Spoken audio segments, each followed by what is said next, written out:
तो अगर मैं बात करूं इस ईयर समर स्लैम 2021 की, I think recently summer slam की हिस्ट्री के अंदर इस साल का जो शो होने वाला है ऑलरेडी उसकी काफी ज्यादा हाइप बन चुकी है। और जो लोग चैनल पर एक्टिव रहते हैं उनको ये बात तो पता होगी कि WWE ने जब स्टार्टिंग में इसकी टिकट सेलिंग स्टार्ट की थी, उन्होंने 10 मिनट के अंदर करीबन 1000 सीट्स बेच दी थी। और वे रिसेंटली जो टोटल नंबर है वो रिवील हो चुका है कि WWE ने अभी तक कितनी सीट्स को सोल्ड आउट कर दी है, जबकि 1.5-2 महीने से ज्यादा बाकी है समर स्लैम के लिए। और आई थिंक टोटल नंबर सुनने के बाद आप लोग हैरान होने वाले हो काफी ज्यादा। साथ ही में क्या इस हफ्ते स्मैकडाउन के एपिसोड की व्यूअरशिप जब मेन इवेंट के अंदर हुआ था hello in a cell universal championship का मैच, जब रिसेंटली केरन क्रॉस और ब्रॉन्जन रीड आए थे स्मैकडाउन के बैक स्टेज के ऊपर, वहां पर उन्होंने कौन से स्मैकडाउन के स्टार के खिलाफ किया था मैच के अंदर कंपीट, और जब बेकी लिंच परफॉर्मेंस सेंटर के अंदर आई थी उनका कौन सा अपोनेंट था, ये बात भी रिवील हो चुकी है। और क्या इस ईयर WWE ड्राफ्ट 2021 के अंदर NXT के सुपरस्टार्स मेन रोस्टर में आएंगे या फिर नहीं, क्या इस साल के ड्राफ्ट का पार्ट NXT होगा या फिर नहीं,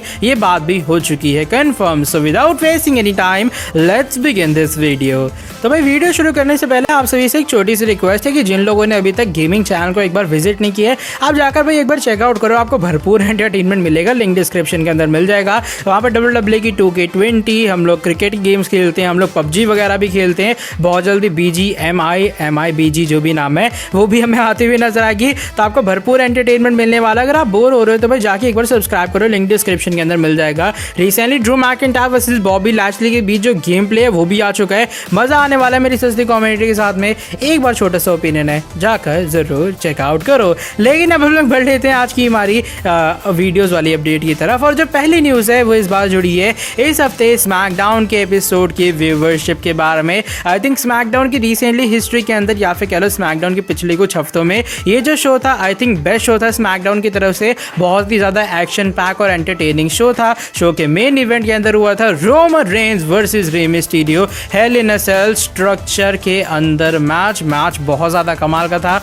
और आखिरी में रोमन हमें अपनी चैंपियनशिप को रिटेन करते हुए नजर आते हैं। अब इतने ज़्यादा एक्शन पैक और कमाल के शो के बाद सभी यही बात एक्सपेक्ट करेंगे, इनफैक्ट WWE भी यही सोचेगी कि हम लोग काफ़ी तगड़ी व्यूअरशिप लाने वाले हैं, क्योंकि भाई रोमन रेंज ने आखिर कंपीट किया था और ऊपर से hello in a Cell structure के अंदर मैच हुआ था। लेकिन जो रिसेंटली व्यूअरशिप रिवील हुआ है आई थिंक उसको सुनने के बाद आप लोग हैरान हो जाओगे, क्योंकि इस हफ्ते स्मैकडाउन के एपिसोड की एवरेज व्यूअरशिप आई है 1.928 मिलियन व्यूअर्स। एकदम सही सुन रहे हो, इतने अच्छे शो के बाद, इतने अच्छे मेन इवेंट के बाद भी WWE 2 मिलियन व्यूअरशिप क्रैक नहीं कर पाए, जो कि बहुत ही बड़ी चीज़ आई थिंक WWE के लिए, क्योंकि बीच में स्मैकडाउन के अंदर 2 मिलियन से ऊपर ही व्यूअरशिप आती थी। वहीं अगर मैं पिछले हफ्ते की बात करूं तो पिछले हफ्ते के मुकाबले तो इस हफ्ते ज़्यादा है ये व्यूअरशिप, क्योंकि पिछले हफ्ते 1.853 मिलियन व्यूअर्स आई थी, लेकिन इस हफ्ते जो व्यूअरशिप है 1.9 के आसपास पहुंच गई, जो कि WWE के लिए ज़रूर काफ़ी ज़्यादा अच्छी चीज़ है। लेकिन फिर भी अगर आप इतना अच्छा मैच करवाते हो, जो possibly hello in a cell का मेन इवेंट है, वो अगर आप करवाते हो स्मैकडाउन के शो के अंदर, तो डेफिनेटली आप व्यूअरशिप 2 मिलियन से ऊपर एक्सपेक्ट कर रहे होगे। इसको लेकर आपका क्या ओपिनियन है?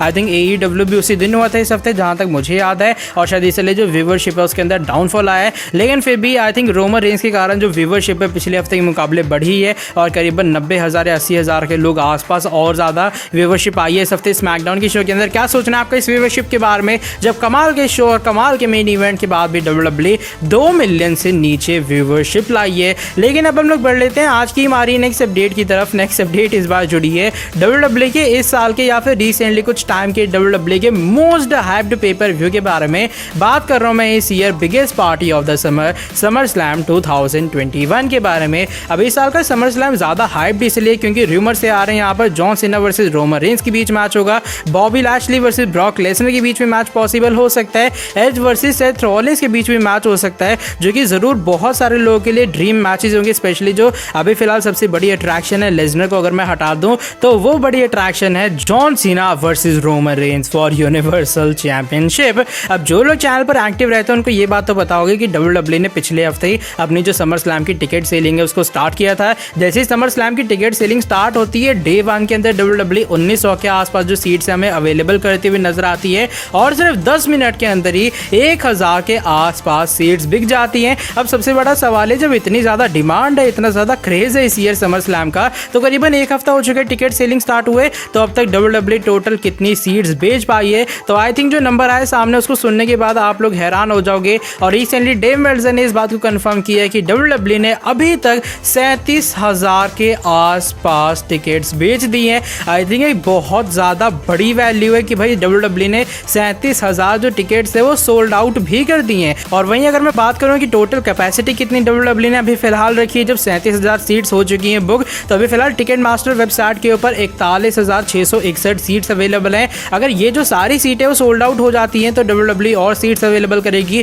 अगर वो भी सोल्ड आउट हो जाती है तो WWE और सीट्स अवेलेबल करेगी। कुल मिला के WWE का मेन मोटिव है ज़्यादा से ज़्यादा प्रॉफिट। पूरा जो एरिना है, जो पूरा क्राउड है, वहाँ पर अगर सोल्ड आउट हो जाएगा तो अलग मज़ा आएगा समर स्लैम को देखने का। लेकिन फिर भी काफ़ी ज़्यादा बड़ी वैल्यू है, 37,000 फैंस आप सुन सकते हो, आई मीन सब समझ सकते हो कि भाई अभी फिलहाल कितना टाइम है, 1.5 से 2 महीने बाकी हैं समर स्लैम को, और इतना ज़्यादा क्रेज़ है कि 37,000 सीटें बिक भी चुकी हैं। इसको लेकर आपका क्या ओपिनियन है ज़रूर शेयर करना कमेंट सेक्शन के अंदर। सही बता रहा हूँ, मैं तो भाई इस चीज़ को लेकर बहुत ज़्यादा हैरान हूँ। लेकिन अब हम लोग बढ़ लेते हैं आज की हमारी नेक्स्ट अपडेट की तरफ, और नेक्स्ट अपडेट इस बार जुड़ी है NXT के करंट चैंपियन केरन क्रॉस के बारे में। और बहुत जल्दी केरन क्रॉस की होने वाली है मेन रोस्टर के अंदर एंट्री। और जो लोग चैनल पर एक्टिव रहते हैं उनको ये बात पता होगी कि जो रिसेंट स्मैकडाउन का एपिसोड था वहां पर बैक स्टेज के ऊपर केरन क्रॉस जो कि हमारे NXT चैंपियन और जो हमारे NXT North American champion Bronson Reed दोनों बैक स्टेज के ऊपर आए थे। अब WWE सिर्फ इन दोनों को शो दिखाने के लिए नहीं लाई थी, बल्कि WWE क्या चाहती, वो चाहती ये दोनों सुपरस्टार्स हमें बहुत जल्दी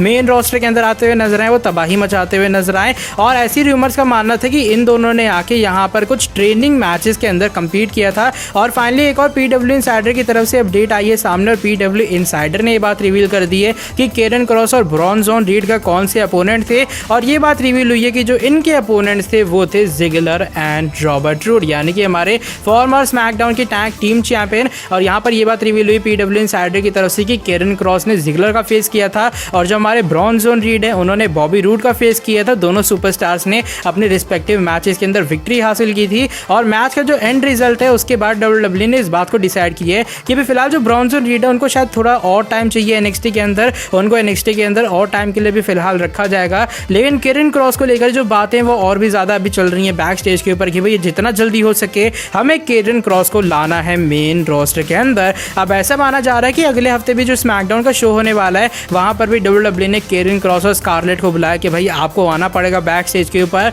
और मे बी केरन क्रॉस के प्रोमोज के ऊपर वहाँ पर WWE हमें काम करती हुई नजर आएगी। और ऐसा माना जा रहा है कि इस साल के आखिरी के आसपास हमें जो केरन क्रॉस हैं वो मेन रोस्टर के अंदर आते हुए नजर आएंगे। अगर मैं रिसेंटली कुछ NXT साइनिंग्स की बात करूं तो उनमें से आई थिंक इकलौते सुपरस्टार केरन क्रॉस होंगे जिन्हें इतनी जल्दी मेन रोस्टर के अंदर WWE बुला रही है। क्या आपके हिसाब से केरन क्रॉस को इतनी ज्यादा जल्दी मेन रोस्टर के अंदर लाना चाहिए या फिर नहीं? क्या आपके हिसाब से उनको स्मैकडाउन के अंदर लाना चाहिए या फिर नहीं? अपना ओपिनियन आप लोग जरूर शेयर कर सकते हो कमेंट सेक्शन के अंदर। नेक्स्ट अपडेट की तरफ लेकिन अब हम लोग बढ़ लेते हैं। इस बार एक क्विक अपडेट है, ये जुड़ी है हमारी former Raw women's champion, former SmackDown women's champion the man Becky Lynch के बारे में। जो लोग चैनल पर एक्टिव हैं, अब ये लाइन तो जैसे हर अपडेट में बोलनी पड़ रही है, जो लोग चैनल पर एक्टिव है उनको ये बात तो पता होगी कि जो बेकी लिंच है वो आई थी WWE की परफॉर्मेंस सेंटर के अंदर इसी थर्सडे को।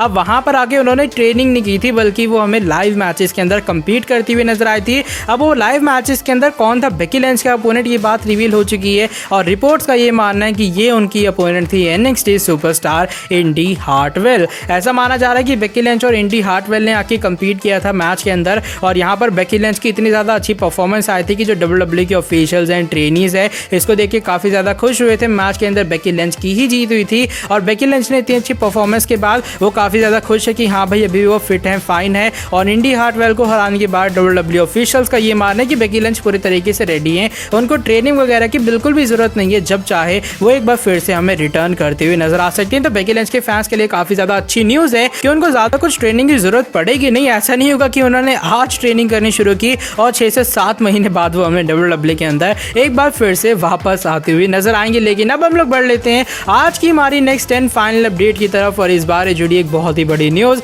और ये जुड़ी है इस ईयर WWE ड्राफ्ट 2021 के बारे में। मुझे फिर लाइन ऐड करनी पड़ेगी। जो लोग चैनल पर एक्टिव व्यूअर हैं इनको ये बात तो पता होगी कि समर स्लैम 2021 के बाद WWE करवाने वाली है इस साल का WWE ड्राफ्ट 2021। और रिसेंटली ये बात भी एक तरह की कंफर्म हो चुकी है, रिवील हो चुकी है कि क्या WWE NXT सुपरस्टार्स को यूज़ करेगी इस साल के ड्राफ्ट के अंदर, क्योंकि केरन क्रॉस और ब्रॉन जोन रीड में WWE इतना ज़्यादा इंटरेस्ट दिखा रही है। तो कहीं ना कहीं स्पेकुलेशन आपके दिमाग में आ रही होंगी क्या NXT इस ईयर WWE ड्राफ्ट का पार्ट होगी, या फिर जैसे पिछली बार WWE ने NXT सुपरस्टार्स को बुलाया नहीं था, उनको बाद में मेन रोस्टर का कॉल आउट मिला था, वैसे कुछ WWE करने वाली है। ऑलरेडी NXT की यूके सुपरस्टार पाइपर नाइविन जो कि एवा मैरी के साथ आई थी, वो तो हमें मेन रोस्टर के अंदर आती हुई नजर आई है। लेकिन ये जो अपडेट है PW इनसाइडर की तरफ से आती है सामने, जिसका स्क्रीनशॉट आप लोग अपनी स्क्रीन के सामने देख पा रहे होंगे। यहाँ पर ये बात रिवील होती है कि रिसेंटली आपने देखा होगी काफी सारे जो NXT यूके या फिर NXT के स्टार्स हैं मेन रोस्टर के अंदर अचानक आते हुए नजर आए, और आने वाले कुछ और हफ्तों के अंदर हमें और सुपरस्टार्स आते हुए नजर आएंगे। और उसका जो मेन रीजन है वो ये कि इस ईयर जो WWE ड्राफ्ट होने वाला है वो सितंबर के अंदर होगा, और सितंबर के अंदर जो WWE ड्राफ्ट होने वाला है अभी फिलहाल जो उसको लेकर प्लानिंग है वो ये कि हम लोग काफी डिफरेंट टैलेंट्स को, काफी डिफरेंट सुपरस्टार्स को NXT से उठाने वाले हैं ताकि उनको मेन रोस्टर के अंदर लाया जाए। कुल मिला के चीजों को WWE शेकअप करना चाहती है, और इसलिए इस ये WWE ड्राफ्ट का पार्ट हमें NXT ब्रांड भी होती हुई नजर आएगी। तो देखने में मजा आने वाला है जब NXT ब्रांड पार्ट होगी तो भाई कौन कौन से सुपरस्टार रॉ के अंदर आते हैं, कौन कौन से सुपरस्टार स्मैकडाउन के अंदर आते हैं। आई थिंक WWE ड्राफ्ट के बाद WWE चीजें शेकअप करने के बाद एक बार फिर से रॉ को एक अच्छा शो बना सकती है। सोचो अगर एडम कोल स्मैकडाउन या फिर रॉ के अंदर आ जाते कितनी ज्यादा बड़ी बात होगी। फिन बैलर अगर आते हैं मेन रोस्टर के अंदर वो चीज काफी एंटरटेनिंग रहने वाली है। अपने जॉनी गार्गैनो, जॉनी टेक ओवर आ जाते हैं तो वो भी आई थिंक एक बहुत अच्छी चीज होगी। कुल मिला के खुशखबरी वाली बात यह कि इस WWE ड्राफ्ट का पार्ट NXT ब्रांड भी होगी। आपके हिसाब से कौन कौन से NXT सुपरस्टार्स को WWE को लाना चाहिए मेन रोस्टर के अंदर, कमेंट सेक्शन के अंदर जरूर बता सकते हो। और भाई आज की जो ये वाली वीडियो बस यहीं तक थी। अगर आपको ये वाली वीडियो पसंद आई है नीचे वीडियो को लाइक कर सकते हो, वीडियो को लाइक करने के साथ सब्सक्राइब कर दो चैनल को, बेल नोटिफिकेशन को ऑन कर दो ताकि आगे भी आपको आने वाले टाइम में चैनल के ऊपर कुछ ऐसी इंटरेस्टिंग कमाल की एंड और भी फ्रेश अपडेट जानने को मिलते रहे। बाकी मैं नेक्स्ट वीडियो के अंदर आके आपसे काफी जल्दी मिलता हूँ। Till then bye bye, take care.